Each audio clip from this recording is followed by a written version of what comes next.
Thank you for coming to visit with me, Miss White, and now we will discuss your financial plan. Okay. So the first page is just your table of contents. So if there's any area of your plan that you want to review back to specifically, you can use this as a reference to find the page more here quickly. The next page will be my cover letter to you. This is just stating that, I really appreciate you choosing me to do your plan and that I'm going to work best towards your goals and objectives that you identified to me. Okay. The next page is a disclaimer for you to sign. This is just stating that we use Money Guide Pro software to help us with the assumptions, and I also used some other internet assumptions. And throughout the course of the plan, anytime an assumption is used, I've cited the source in which we got that information from. And I also would like to specify that I'm not CPA certified and I'm not a lawyer, so any times in the plan that I recommend legal or tax advice, in general, you should seek out a lawyer to get confirmation on those. So first is your client profile. So, your husband, Joe, he's 62 years old. You file married, filing jointly. He works on ExxonMobil and he has an income of $150,000. And you, Lindsay, are 54 years old. You're a self-employed speaker and you make $50,000. And you have 2 children, Cooper and Ashley. Cooper is 31-year-old, married. Ashley is single, 21 years old. And you have 1 grandchild named Harrison, who is 3. So here I just restate the goals and objectives that you identified to me on your retirement lifestyle workbook. And these are broken down into 3 categories of needs, wants, and wishes. So you just kind of prioritize them to, what's most important to you in retirement. So your first need was a bequest. You wanted to leave a bequest of $100,000 to each of your family members at the time of you and your husband's passing. That is your top priority. And then you also have Ashley. She has 2 years left of college at A&M, and you want to fund that, and also Harrison's college. In the future, because he's only 3 right now, and he wants to go to Texas A&M as well. And lastly, you want me to reevaluate your health care at the time of retirement, because right now you are both getting coverage through your husband's place of employment. So your wants, you would like to donate an annual charitable contribution of $20,000 for the rest of your life, and then you also would like to begin traveling annually. And you and your husband would each like to purchase a new car about every 5 years in retirement. And then next year, before retirement, you would like to purchase a new home. And then lastly, your wish would be to pay for Ashley's wedding in 2021. And that goal has a target of $45,000. Okay, so here I just lay out your personal retirement assumptions, your age, your husband's age, and then that we expect that your husband will retire at 67 and you'll retire at age 59. That's your goal. But you also stated that you are both willing to delay retirement if necessary. We also did a projected salary increase of 3% annually until retirement. And then your husband has a retirement plan, a 401k through his place of employment. And he does the max contribution of $24,000 a year, and he has a 50% up to 6% employer match. So Exxon is giving $9,000 a year, which is great. So this page also goes on to some more economic assumptions. The general inflation is 4.22%. That was a Money Guide Pro assumption, as well as the Social Security of 2.4, healthcare 3.5, and then based off you and your husband's income, you're on the 25% tax bracket. And other assumptions that are really important are the cost of A&M, since you know Ashley's going there next year and Harrison will go there in the future. So that cost of A&M's tuition for in-state, which you are because you live in McKinney, Texas, is $27,272. And I got that right off of A&M's website, their financial aid website, which I put the link below if you would like to research that. Because it kind of breaks down room and board, books and supplies and stuff. So here is the executive summary of this plan. I listed your goals in a shorter fashion and came up with a conclusion summary, which we'll discuss at the end of the plan, but here it is in a concise manner. And I also put below your financial statements. Here I have Joe's 401k and everything that's invested in that, your inherited IRA that you got from your father, y'all's joint brokerage account, and the 529 that you have for Ashley. So total invested, you have $2,165,000 with all of your investments. And here's a cash management statement. This is what you provided me in 2016. So 2016, you had a discretionary income of $46,170, which is great at the end of the year. And you also noted that you expect your dining to decrease and your groceries to increase in retirement. So we'll just keep that in mind every year as we go through your cash flow statements. So I also did an estimate for this year, which includes everything based on your spending and your mortgage and everything that you have, with your 3% salary increases. So then this will leave you a discretionary income of $54,041. So that's great. And I also put in here an estimated tax increase, so that's included too. And this is all on an Excel spreadsheet, so if you want to like change things as they happen to see how it goes, that's fine too. So looking at your cash management statements and making recommendations, you have minimal debt other than your mortgage, so, and you have a credit card that you use every month that you pay off monthly, so that's great too. So that doesn't really cause an interest rate. And so my recommendation to you would be to look further into your mortgage, because based on the information that you provided to me, I can see that the two of you took out a 30-year mortgage for $150,000 in 1997, and that has a 7.82% interest rate. And so now you've been paying on that for 20 years, and you're each paying $1,081 per month and still have a balance of $84,234. And I think that we can refinance your mortgage and have an interest rate less than 4%. So that will help with your debt. So also, let's see. Oh yes. So whenever I know you mentioned you want to pay for your Ashley's wedding and purchase new cars in retirement. And so because you'll be making some of that out of pocket, I would suggest like keeping your monthly credit card payments to a minimum. So that'll keep your liabilities low too. And so next, I also ran some well-being ratios. And so your debt to gross income is 45%, which is a little high compared to some professionals, but I'm not too concerned. As previously mentioned, the only liability you have is your credit card. So since you pay that off each month, I think it's okay. Housing expense. And so although you are still making payments on your mortgage, your annual housing ratio of approximately 12% is still great. And so usually professionals like suggest that your housing ratio would be less than 30%. So that's great too. Your annual savings and annual gross income. I used a rough estimate for this calculation because we have no current amount that we are investing into a savings account annually. And so I created this to show you your potential. So I recommend a savings ratio of greater than 10%. So based on your end of year balance and your discretionary income, I think that you can actually put a little more money each year into that savings fund to create a bit of an emergency fund for retirement. And last is your liquid assets and current debt ratio. And I feel like this is in good standing too, and you have a good amount of convertible assets such as your home and your land and your stocks to cover current any liabilities that you have. So my current recommendations for your cash flow is to keep paying off your credit card monthly as you're doing. Let's look into refinancing your home for an interest rate between 3 to 5% within the next year, and let's keep adding money to your savings account. Okay, so next is your education planning. And so you already have a 529 for Ashley, which is great. But that has a balance of $15,000. So based on the estimate of how much that's going to cost each year, I would recommend using that up for Ashley completely, just depleting it over the course of 2 years and paying out of pocket because of your discretionary income. And let's start a new 529 for Harrison. So here I have concluded both the information at the top, and this shows you balances throughout the year. It's a sinking fund to show you Harrison. So if you start saving in 2018 and make payments all the way to the year he graduates, which would be 2035 if he stays for 4 years, you'll completely have used that up. And so that will lead you to make annual payments of $8,841.14. And that's great because we also have done an cost escalation for A&M's tuition, so that increases the price quite a bit by 2032, which is when he'll be in college.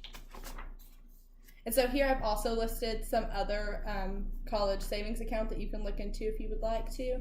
There's a few differences, but the best thing about a cover deal is that if Harrison doesn't use it up completely while the time he's in college, you can actually trade it to someone else. And long as the expenses are being used for qualified expenses such as tuition, room and board, books, all that stuff, then it's also tax deductible. So that's why I recommended that one. Okay, so next is your risk management. You came to me about your insurance, and I wasn't given too much information in your retirement lifestyle workbook, but I do have a few recommendations. For your homeowner's insurance, your premium's pretty low, so I recommend that you meet with your insurance agent and review your coverage to make sure that all your property is completely covered. And also, since you want to buy a new home within the next year, this will have to be looked at again anyways to cover the value of your home. And next would be your auto insurance. I also recommend that you meet with your insurance agent and discuss that to make sure that your cars are completely covered. And this will also be looked at again every 5 years when you do purchase a new car. And your life insurance. So currently you've identified that Joe has a $100,000 30-year term policy life insurance policy, which since he took this out in 1990, the policy will end in 2020. So given that Joe's goal is to retire in 2022 at the age of 67, I do not recommend adjusting this policy or purchasing a new one. Because he took this policy out at such a young age, he was receiving a really low premium, and if you were to purchase a new one at his age right now, that would be a higher premium, so I don't recommend it. For disability insurance, I do not necessarily suggest seeking out this policy due to how expensive they can be and how close the two of you are to retirement.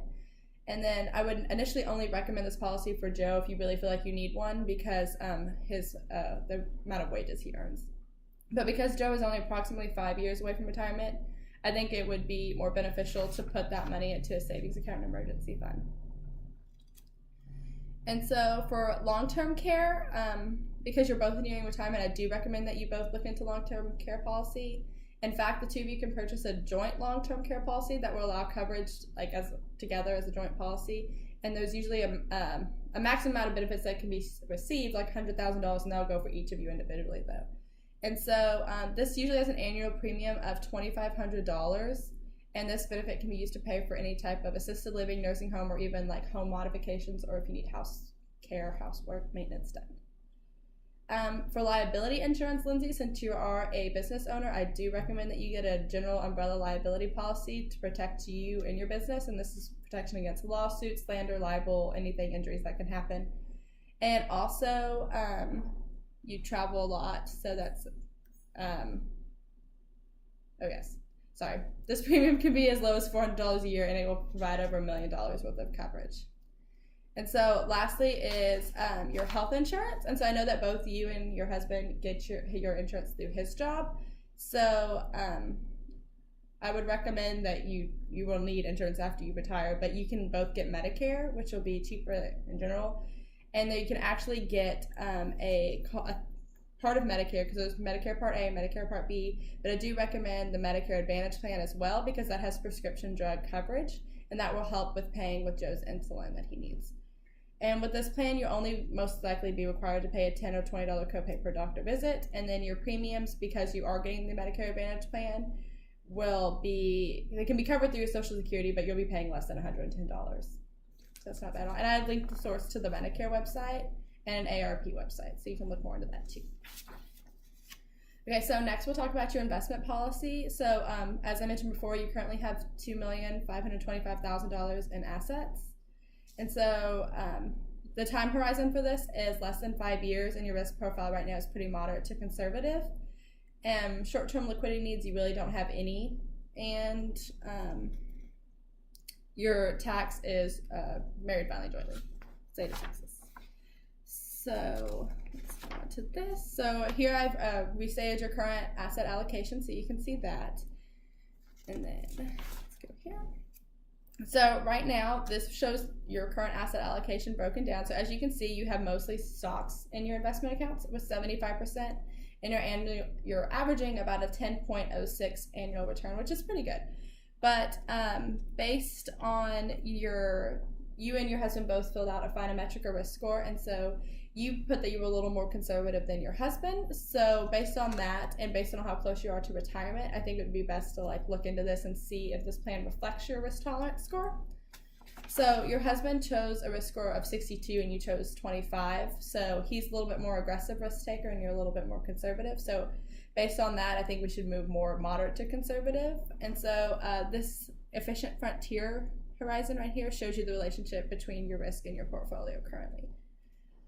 And so, also right here, through the use of Money Guide Pro, if a bear market were to happen based on your current asset holdings, your investment portfolio, you would receive a 34% loss. So in the years of 2007 to 2009, when there was a recession, essentially your portfolio would have lost 34% of its value.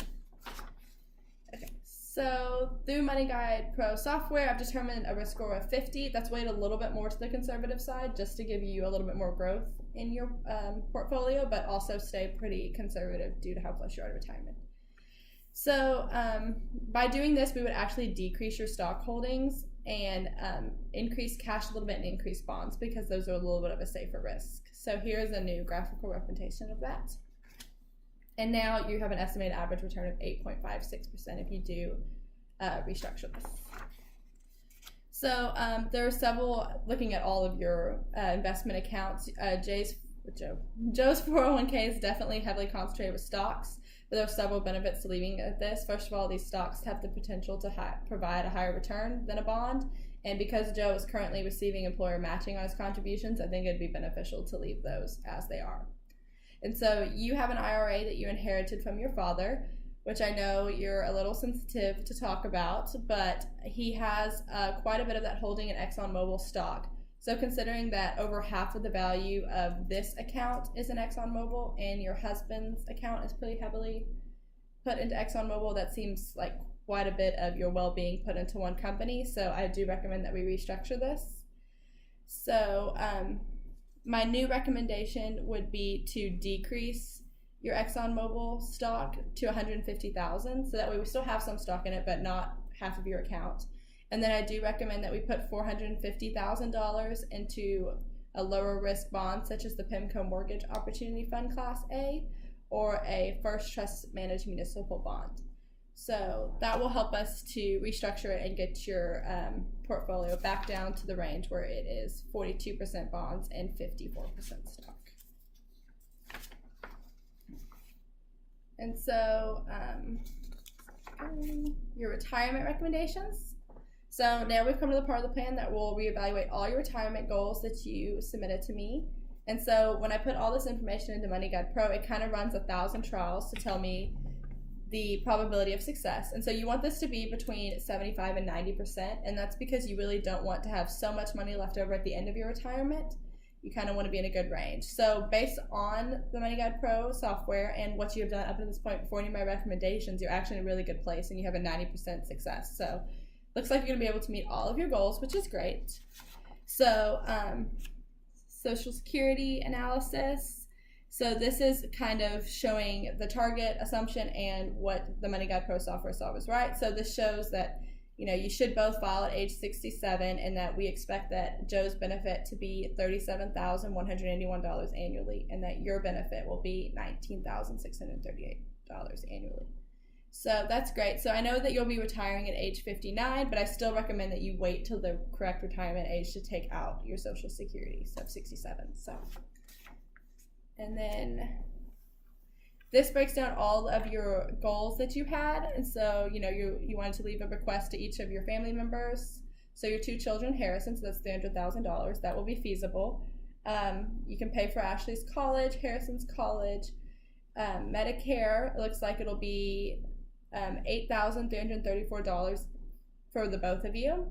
And then for your basic living expenses when you're retired, it estimates it'll be $73,661. And your gifts annually of $20,000 will also be feasible.